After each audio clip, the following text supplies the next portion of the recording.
First of all, I think Nat has taken care of most of the thanks, but I would like to thank the three angels again. I had their names written down here. Etna, Rosemary, and I forgot my glasses, which is why of course I can't read anything. And the blessed Sylvia must not be forgotten. Now, I heard somebody on the way at one of the coffee breaks saying, isn't it nice of TASC to provide a little envelope, a little piece of paper for our bottoms to sit on? It's a tiny little envelope. Have any of you looked at your bottoms lately? I mean, it's not for that purpose. It's for money. This event can't be put on all the time without some kind of contribution. So we are asking you to put a bit of money into this. And even if you've lost your envelope, we'll still accept the money because there's boxes outside for donations. So we do need money, please. We need a bailout. Didn't want to say that. So I'll now try to summarise the 2 days, and I guarantee you'll be able to hear by 7:30. Just a couple of quick observations, a couple of points that struck me that are directly related to what TASC is doing. One of the speakers yesterday, I think it was Eleanor O'Higgins, mentioned Canada being a bit of an exception that hasn't suffered as much as other countries.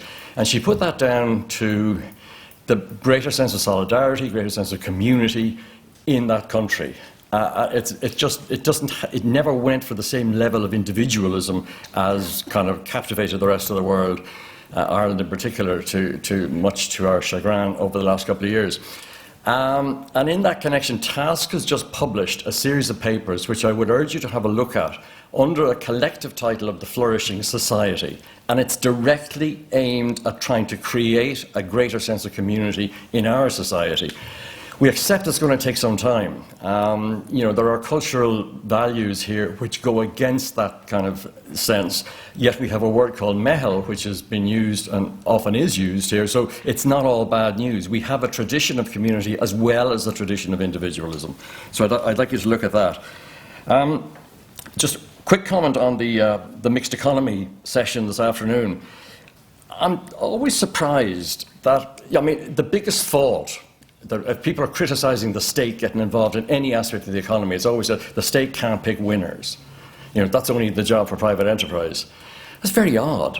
The most successful state body in this country, I would argue, the one that has in some ways underpinned the bit of success we have had over the last 40 years, is the IDA, the body charged with getting investment into this country. They spend their lives picking winners. They go around the world picking industrial sectors and business sectors that they think will succeed, and companies in those sectors that they think will succeed, and they try to get into Ireland with great success.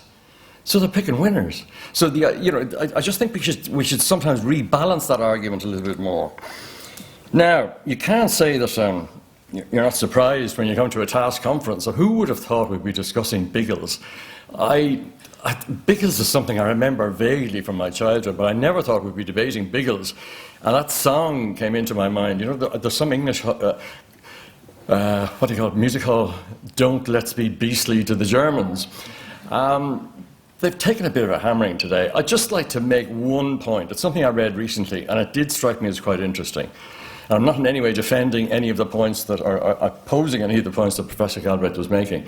I wouldn't dare do that. But somebody once said, just think of this for a minute. A majority of Europeans spent a majority of the 20th century fearful that Germany would fulfill its destiny. A majority of Europeans have spent the 21st century fearful that Germany will not fulfill its destiny. Now, if you were looking, you've got to give people a little bit of more room if they're going to make a change of such enormous proportions. I'll just leave that one, which I don't want to get too far into it. Now, I've got a bone to pick with Professor Galbraith, who yesterday brought, or was it today, Nietzsche into the conversation? I did. Oh, you did. Mr. Holland, Professor Holland, how dare you come to Croke Park and think you can scare us off with Nietzsche? So, in the dying minutes of the game, I'm going to make what they now refer to as an impact substitution. And I'm going to introduce someone whose very name scares the opposing defences. Wittgenstein. Now, the reason why I'm calling on Ludwig is because he has made a famous distinction between talent and genius. And he defines talent as being able to hit a target that other people can't, and genius as being able to hit a target other people can't see. We've had a lot of talent here over the last few days, both among the speakers and in the audience. And we've hit a lot of targets. But they're targets that a lot of us are very aware of here. And there's one bit of genius, and I'm kind of switching between metaphors here, but there's a little bit of genius that we're lacking, and I'd like you to think about that as we go away. And that's the ability to express our views in a way that gets a higher proportion of the population on side. So far, we haven't managed to convince enough people of what we know to be true. And that may take a bit of genius. There's a book by an American philosopher based in Germany, Susan Neiman, who makes the point, no one on the left has succeeded in telling a story that brings together the different values to which we are committed and connects them to a general picture of what the modern world is like and what our country should be like.